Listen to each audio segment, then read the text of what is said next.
मेरे नोट्स में ये जो क्वेश्चन नंबर 6 था, इसके अंदर हमने स्टैंडर्ड डेविएशन फाइंड कर लिया था, वेरिएंस भी फाइंड कर लिया था और सीवी की वैल्यू भी फाइंड कर ली थी। आपको याद है? ये तीनों यस सर। ये तीनों वैल्यूज़ हमने इसमें से फाइंड कर ली थी और इसकी रिक्वायरमेंट्स भी यही थी कि हम लोग स्टैंडर्ड डेविएशन फाइंड करें, वेरिएंस फाइंड करें एंड सीवी की वैल्यू फाइंड करें। इवन कि अगर सिर्फ इसकी रिक्वायरमेंट सीवी भी होती तो सीवी फाइंड करने के लिए भी हमें स्टैंडर्ड डेविएशन फाइंड करना पड़ता है और साथ ही साथ डाटा के मीन की वैल्यू फाइंड करनी पड़ती है, तब जाके सीवी फाइंड होता है। क्योंकि हमने पढ़ा हुआ है कि CV is equal to the ratio of standard deviation standard to deviation. Mean. ऐसा ही है ना? तो अगर आपको standard yes deviation sir. Find करना आता हो तो वेरिएंस फाइंड करना आप लोगों के लिए मसला नहीं होता, क्योंकि हमने पढ़ा कि variance is equal to the square of standard deviation. Deviation. ऐसे ही था जी। अब यस सर। अगर हम लोग नेक्स्ट अपने टॉपिक्स की बात करें, क्वेश्चन नंबर 7 सॉल्व कर लिया था कंप्लीट, 8 हो चुका था, क्वेश्चन नंबर 9 भी हम लोग कंप्लीट सॉल्व कर चुके थे और 10 भी। आई होप कि इसमें किसी स्टूडेंट्स को कोई इशू नहीं होना। क्या ऐसा ही है? Yes sir. अच्छा जी, अब चलते हैं ज़रा क्वेश्चन नंबर 11 की तरफ। टू फर्म्स हैं आपके पास, firm A and firm B, और उसके लिए आपको कुछ डाटा प्रोवाइड कर दिया और डाटा ये है कि फर्म ए के अंदर आपको नंबर ऑफ़ वर्कर्स बता दिए कि फर्म ए में number of workers 500 and firm B में नंबर ऑफ़ वर्कर्स 600। दोनों फर्म्स की वेजेस का वेरिएंस बता दिया है। तो अगर हमें वेरिएंस की वैल्यू पता है तो इसका मतलब स्टैंडर्ड डेविएशन फाइंड कर सकते हैं। ऐसे ही है ना? Yes sir. तो इनके स्टैंडर्ड डेविएशन की क्या वैल्यू होगी? फर्म ए का स्टैंडर्ड डेविएशन क्या होगा? स्क्वायर। क्या स्क्वायर? 9 and 10। जी, ये क्लियर है सबको? Yes variance sir. गिवन है तो हम लोगों ने पढ़ा था कि standard deviation is under root of variance. तो स्टैंडर्ड डेविएशन वेरिएंस का अंडर रूट होता है, तो वेरिएंस 81 है तो उसका अंडर रूट 9 स्टैंडर्ड डेविएशन हो जाएगा। इसी तरह फॉर्म बी के लिए स्टैंडर्ड डेविएशन 10 हो जाएगा। ये बात क्लियर सबको? अगर हमें ज़रूरत यस पड़ी सर। स्टैंडर्ड डेविएशन की तो स्टैंडर्ड डेविएशन इस तरह से आना था। और साथ में आपसे कहा गया कि average monthly wages, average wages की वैल्यू आपको बता दी। फर्म ए की एवरेज वेजेस हैं 186 एंड फर्म बी की एवरेज वेजेस हैं 175। अब आपसे जो फर्स्ट क्वेश्चन किया गया वो क्या है? विच firm has larger wages bill? कौन सी ऐसी फर्म है जो ज़्यादा वेजेस पे कर रही है? तो हमें तो एवरेज वेजेस का पता है, तो एवरेज वेजेस को बेस बनाकर हम नहीं कहेंगे कि फर्म ए ज़्यादा वेजेस पे कर रही है क्योंकि उसकी एवरेज 186 है और फर्म बी की एवरेज 175 है तो फर्म बी कम वेजेस पे कर रही है। तो ये गलत कॉन्सेप्ट है। ज़्यादा वेजेस फाइंड करने के लिए हम क्या करेंगे? टोटल वेजेस की वैल्यू फाइंड कर लेते हैं कि फर्म ए की टोटल वेजेस कितनी हैं और फर्म बी की टोटल वेजेस कितनी हैं। और टोटल वेजेस, अब मुझे ऐसा लग रहा है जैसे यहाँ पर मुझे एन की value given, number of workers, और यहाँ पर मुझे एक्स बार मीन की वैल्यू गिवन। तो टोटल फाइंड करने के लिए हम लोग क्या करते थे, summation X is equal to NX। N X bar. तो फर्म ए के लिए हम लोग क्या लिखेंगे, 500 इंटू 186। तो ये वैल्यू हमारे पास क्या आ जाती है? 93,000। और फर्म बी के लिए हम क्या लिखेंगे, 600 इंटू 175 इज इक्वल टू 1,05,000। 105,000। तो ज्यादा वेजेस कौन सी फर्म पे कर रही है? B. Firm B. अब देखिए हालांकि उसकी एवरेज कम है, लेकिन सबसे ज्यादा वेजेस बिल फर्म बी का है। क्यों? क्योंकि उसमें नंबर ऑफ वर्कर्स भी तो ज्यादा है ना। Okay, Yes, sir. तो क्वेश्चन नंबर 111 का फर्स्ट पार्ट क्लियर हो चुका है तमाम स्टूडेंट्स को? Yes sir. अच्छा, क्वेश्चन नंबर 2 मतलब इसका सेकंड पार्ट अभी सॉल्व करते हैं, लेकिन मुझे आप लोग ना क्वेश्चन नंबर 3 सॉल्व करके दें। क्वेश्चन 11 का थर्ड पार्ट सॉल्व करके दें जल्दी से।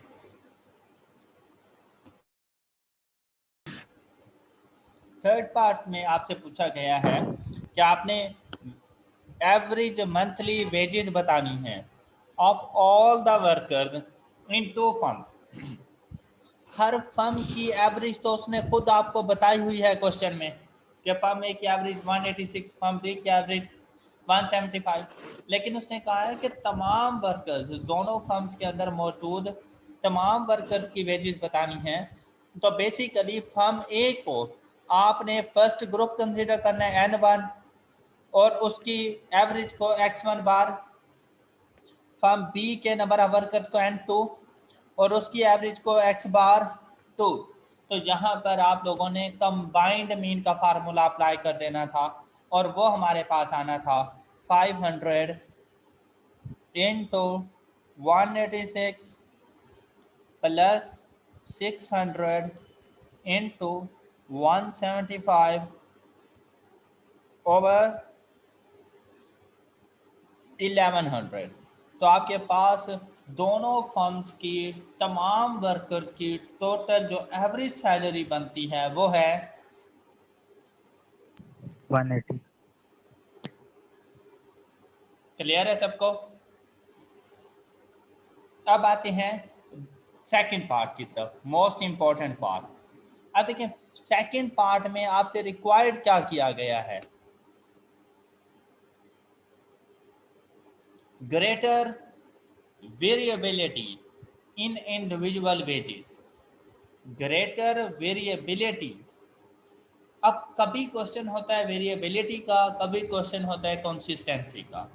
कभी ग्रेटर वेरिएबिलिटी की बात करता है, कभी लेस कंसिस्टेंसी की बात करता है, कभी लेस वेरिएबिलिटी की बात करता है तो ग्रेटर कंसिस्टेंसी की बात करता है। मतलब किसी भी तरह से क्वेश्चन हो सकता है। चाहे कंसिस्टेंसी की बात करें, जैसा कि क्वेश्चन नंबर 12 में देखें, मोर कंसिस्टेंट। चाहे कंसिस्टेंसी की बात करें, चाहे वेरिएबिलिटी की बात करें, आप आंसर उस वक्त दे सकते हैं जब आप उसके कोफिशिएंट ऑफ वेरिएशन सीवी की वैल्यू फाइंड कर लें। तो सबसे पहले आपको दोनों फर्म्स के लिए सीवी की वैल्यू फाइंड करनी होगी। तो फर्म ए के सीवी की वैल्यू फाइंड करने का फार्मूला क्या होता है?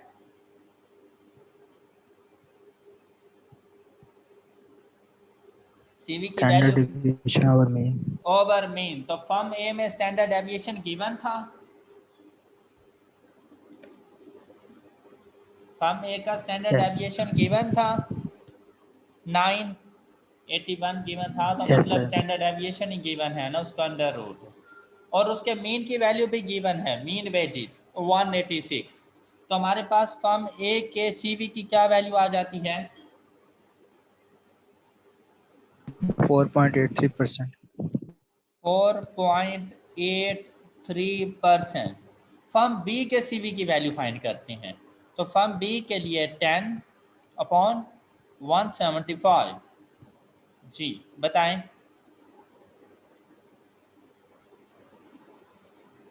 5.71%।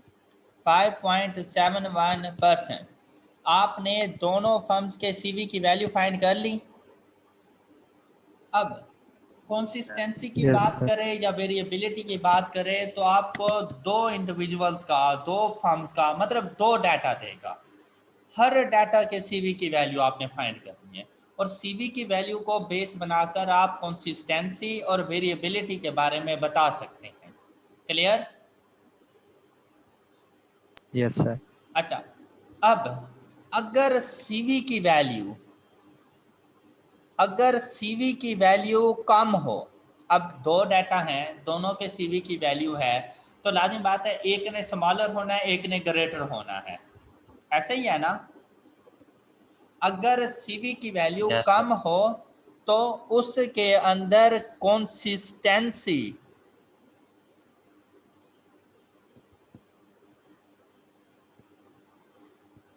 ज्यादा होती है। सीवी की वैल्यू कम हो तो कंसिस्टेंसी ज्यादा होती है। सीवी की वैल्यू कम होने का मतलब ये है कि वैल्यूज, एक्चुअल वैल्यूज अपनी एवरेज वैल्यू के ज्यादा करीब हैं, उनके दरमियान जो डिफरेंस है ना वो थोड़ा है। तो अगर डिफरेंस कम होगा, जो अपनी वैल्यू के ज़्यादा करीब होंगी एवरेज वैल्यू के, तो मतलब वो ज़्यादा कंसिस्टेंट होती है। तो जिस डाटा की सीवी की वैल्यू कम होगी वो डाटा कंसिस्टेंट होगा, और उसके दरमियान जो वेरिएबिलिटी है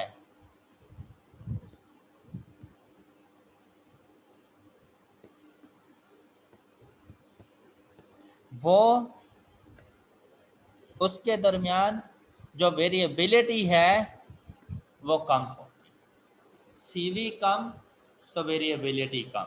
वेरिएबिलिटी का मतलब तगय्युर, चेंज, भाई कितना, अपनी एवरेज वैल्यू से थोड़ा चेंज पर है तो मतलब वेरिएबिलिटी कम है। सीवी की वैल्यू ज़्यादा होगी तो हम कहेंगे ज़्यादा चेंज है, अपनी एवरेज वैल्यू से ज़्यादा दूरी पर है तो वेरिएबिलिटी ज़्यादा होती है। Got it? Yes sir.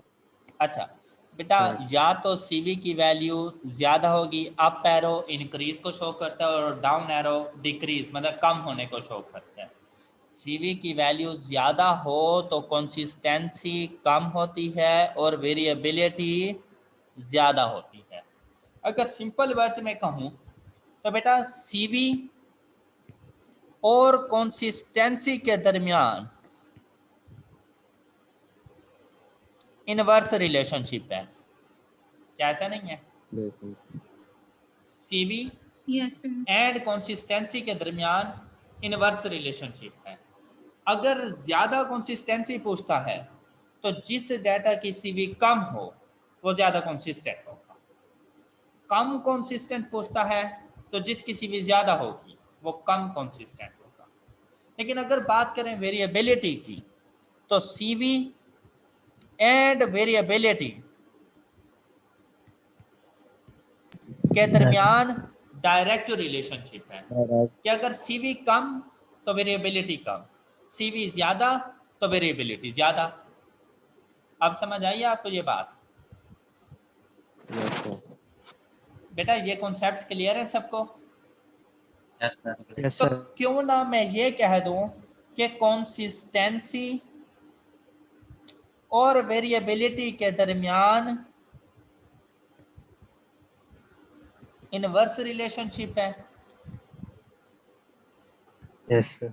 Consistency और वेरिएबिलिटी भी एक दूसरे के उलट होती हैं।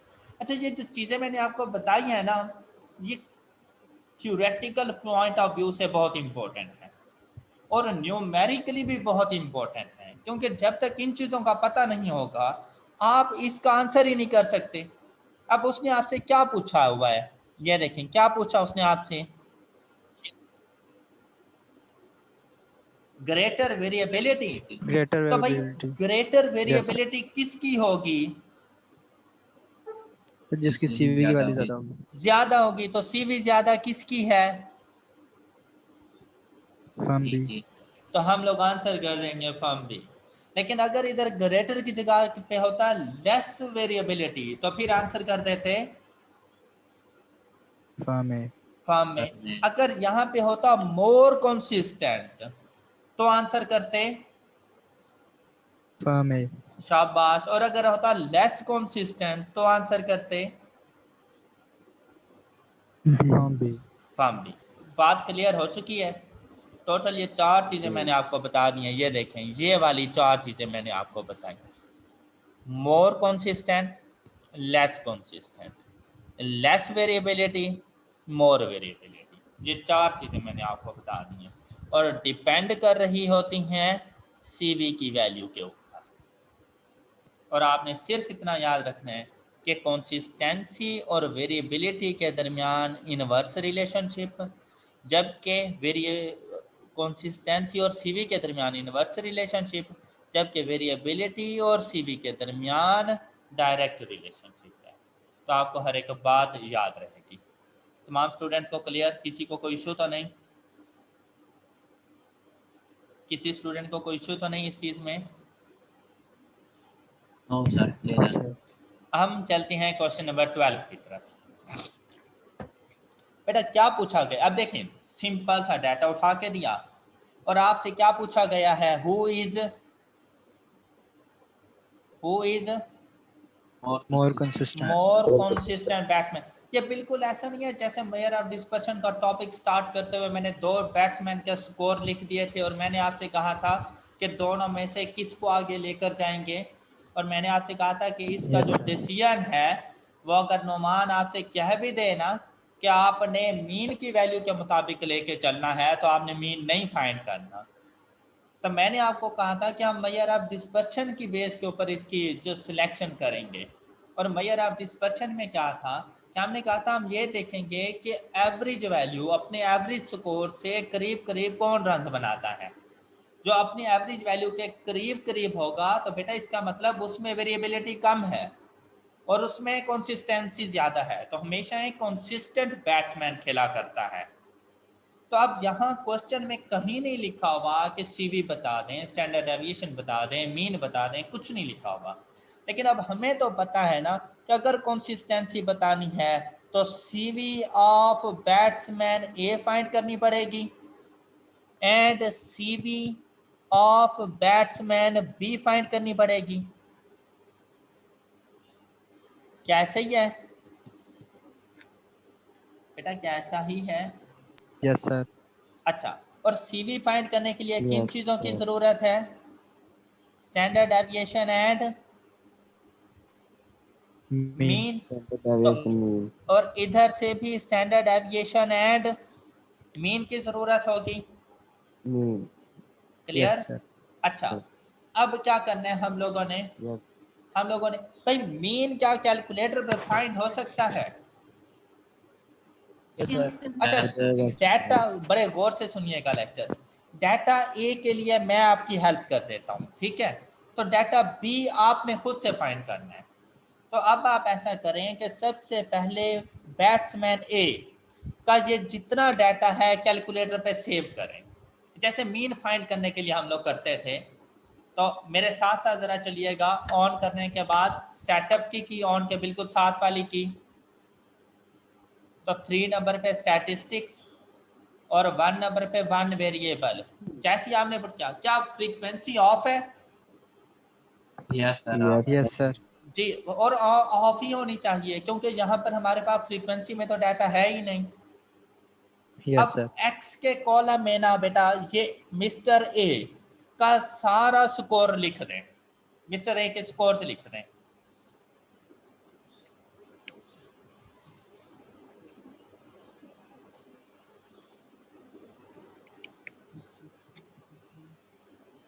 और आपने मुझे इसके मीन की वैल्यू फाइंड करके देनी है क्योंकि ये मैं पहले सिखा चुका हूँ, तो आप लोग खुद मुझे ज़रा मीन की वैल्यू फाइंड करके देंगे।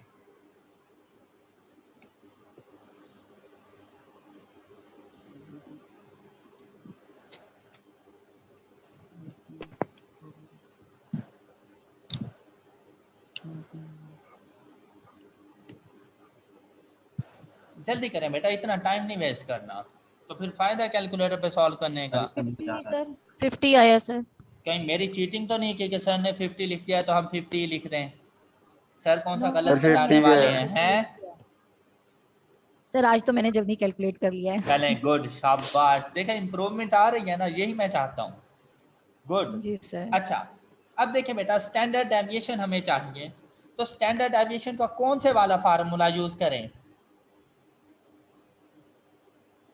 अब ये फार्मूला मैं तो लिख रहा हूँ लेकिन आपके ना माइंड में होना चाहिए फार्मूला। मेरे ख्याल से सेकंड वाला फार्मूला ज़्यादा अच्छा है, या इवन के थर्ड वाला भी करें तो मीन की वैल्यू तो हमारे पास है पड़ी। तो अब हमें किस चीज़ की ज़रूरत होगी? Summation X square over N minus X bar का स्क्वायर स्टैंडर्ड Yeah. डेविएशन का कहीं फार्मूला याद तो नहीं था तुम लोगों को? Yes, sir. Yeah. Yes, sir. Yeah. हाँ, आपका आपने ऐसे ही कहना है ना, मैंने लिख तो दिया है। मैं पूछता तो 5 Yes, मिनट तक sir. आवाज नहीं निकलनी थी तुम लोगों की, ऐसे ही था। और अभी से ये आवाज दोबारा बंद पूछ। याद है। अभी से ये आवाज बंद हो गई है। अभी तो मैंने नहीं, पूछा ही नहीं दोबारा है। पूछ। अच्छा, फिर मुझे दोबारा पूछ। फर्स्ट वाला फार्मूला बताना बिलाल, स्टैंडर्ड डेविएशन का फर्स्ट वाला फार्मूला बताना। हाँ जल्दी करो। Second x square divided by n minus. कहीं तुम ये तो नहीं सोच रहे, और तुम नहीं सोच रहे ये Yes, sir. बिलाल, ऐसे ही है ना बेटा? ये फर्स्ट वाला फार्मूला Yes, था sir. इसका। निकम्मे बच्चे। अच्छा जी, अब बेटा डाटा x की वैल्यूज, ये जो ओरिजिनल डाटा है ना, ये इससे तो आपने x की वैल्यूज कहते हैं ना, ये x है। अब आपको चाहिए समीशन x स्क्वायर, और नंबर ऑफ वैल्यूज का तो आपको पता चल गया ना, कितनी है? Yes, sir. 10. यस सर नहीं है, कितनी है? 10. हाँ 10. Yes sir. 10. पता चले मैं इधर डिवाइडेड बाय n की जगह पे लिख दूं यस सर, हैं तो वो डिवाइड नहीं करेगा। अच्छा, अब बात सुने, आपका कैलकुलेटर एसी का की प्रेस कर दें, 0 शो हो रहा है डिस्प्ले पे। Yes, sir. Yes, sir. अच्छा, अब गौर से सुने, शिफ्ट की प्रेस करके, अभी स्टैटिस्टिक्स है तो 1 की प्रेस करें, तो अपने कैलकुलेटर की जरा 3 नंबर पे देखें क्या लिखा हुआ है। Yes. हैं? Sum. नहीं नहीं बेटा, शिफ्ट और 1 प्रेस करने के बाद देखो 3 नंबर पे क्या लिखा हुआ है। 3 की के ऊपर नहीं देखना। सर सम सर लिखा है। नहीं यार, सर दोबारा से करवाइएगा, नहीं हो रहा है यहाँ पे। Sir, शिफ्ट 4 और पे variance उससे आगे। शिफ्ट और 1 की प्रेस करो। शिफ्ट और 1, सर कुछ भी नहीं आ रहा। अब बेटा आप अपना डाटा, आपने डाटा सेव किया था जैसे मैंने आपको बताया था, या आपने सिर्फ इनको ऐड करके डिवाइडेड बाय 10 कर दिया था मीन फाइंड करने के लिए? सर वो जो x की वैल्यू पुट की थी वैसे x की वैल्यू पुट की थी जैसे वो हाँ ठीक है, और स्टैट में जाकर शिफ्ट 1 4 प्रेस किया, उसके बाद 2 प्रेस किया तो मीन की वैल्यू आई ना। जी सर। और आपने उसके बाद अपना डाटा सारा क्लियर कर दिया होगा। सर क्लियर कैसे हुआ मुझे? कैलकुलेटर को रिफ्रेश किया था आपने? नहीं सर, रिफ्रेश तो नहीं किया, एसी ही प्रेस किया सर। अच्छा, बहरहाल आपका डाटा फिर खत्म सर हो इनसे चुका पूछा है। स्टैट आ रहा है ऊपर? नहीं आ रहा, नहीं नहीं आ नहीं रहा, आ रहा। मैंने सर झूठ इसको बोला कुछ है? सेव करने के लिए अच्छा नहीं सर, अच्छा, आपने सच बोला। जल्दी से ना डाटा अपने कैलकुलेटर में डाटा सेव करो जल्दी से, मिस्टर ए का। दोबारा से सेटअप जी की सर, प्रेस करो, 3 नंबर 1, स्टार्ट हो गया सर। जल्दी जल्दी जल्दी, शाबाश।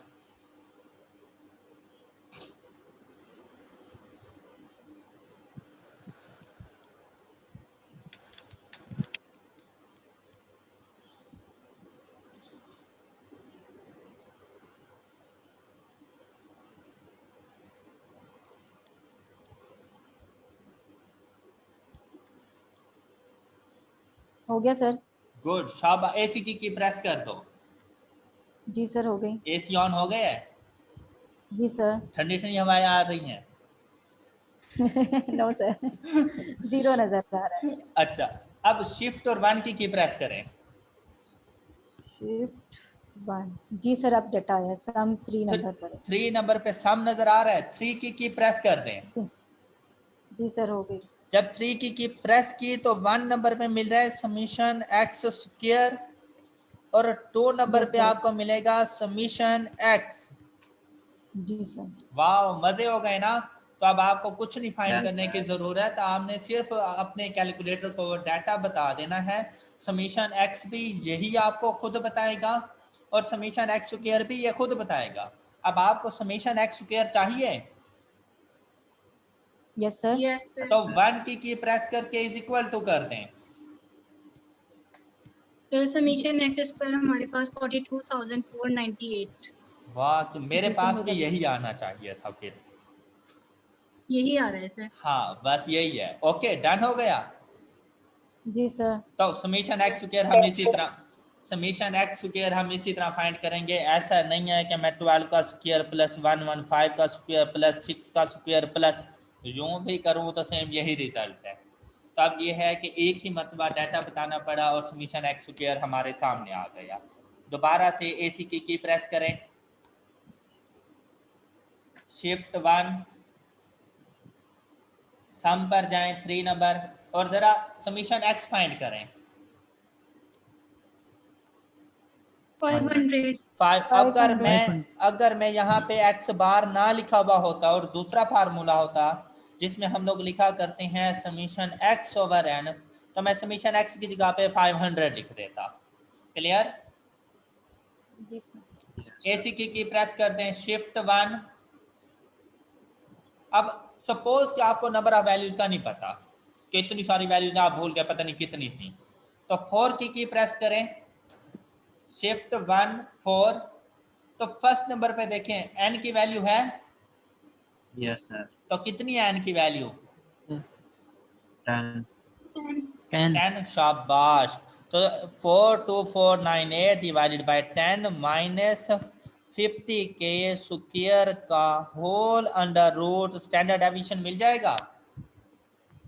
Yes, sir. यस अब ये भी मैं फाइंड करूं, 41.83. Standard deviation. सुकून से बेटा, सुकून से कर लो, और ये इसी फार्मूले से करो। जमशेद भाई, ज़्यादा चालाक बनने की ज़रूरत नहीं है।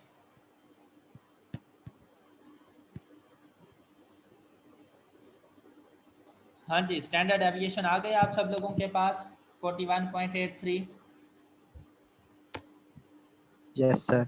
अच्छा, तो अब अगर हमें इसके CV की वैल्यू फाइंड करनी हो तो CV की वैल्यू क्या आ जाएगी? 41.83 divided by 50 is equal to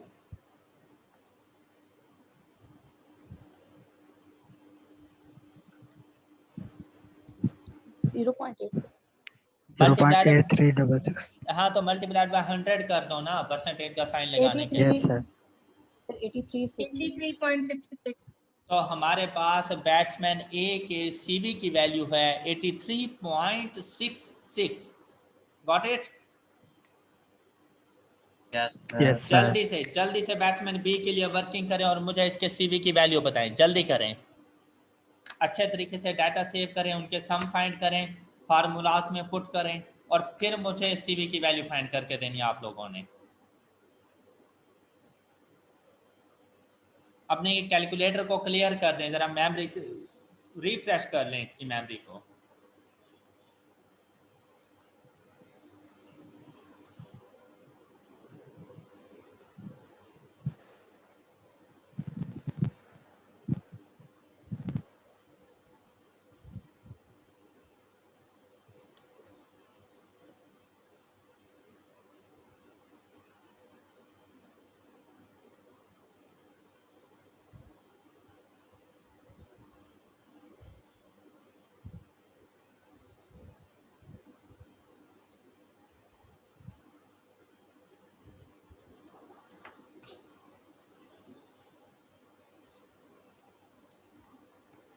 seven 0.82 sir. क्या?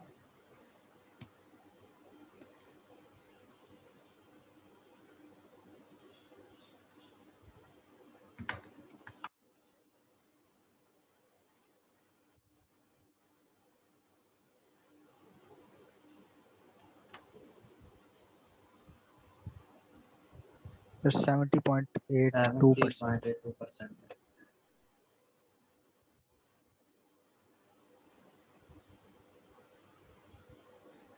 इतनी जल्दी यार, तुम्हें करना नहीं चाहिए ऐसा। कोई गड़बड़ तो नहीं कर रहे तुम लोग? No sir. Sir, चलेगा. हैं? एक्यूरेट No, अच्छा, sir. मुझे जरा जल्दी से मीन की वैल्यू बताओ, मीन क्या आया इसका? 33 33. 33, शाबाश। अच्छा, अब इसके मुझे जरा स्टैंडर्ड डेविएशन की वैल्यू बताओ। स्टैंडर्ड डेविएशन की वैल्यू बताओ। 23.37. 23.37 अच्छा, ये समीशन एक्स स्क्वायर कितना आया था इसका? 16,352 शाबाश, गुड। तो आपके पास इसका जो सीवी की वैल्यू आई वो कितनी आ गई?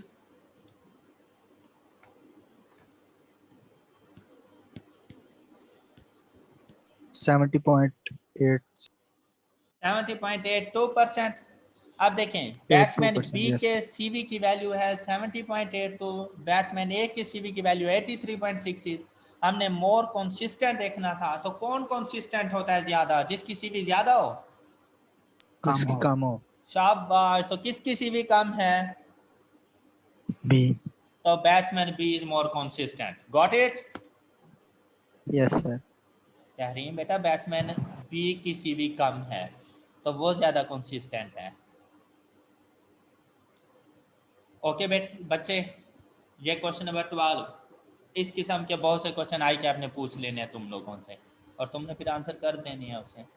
हाँ, कर देनी है ना? सर ये बी की वैल्यू क्या है, ये कंसिस्टेंसी इसकी आप लोगों की? 70.82% है बैट्समैन बी के सीवी की वैल्यू, और बैट्समैन ए के सीवी की वैल्यू है 83.66।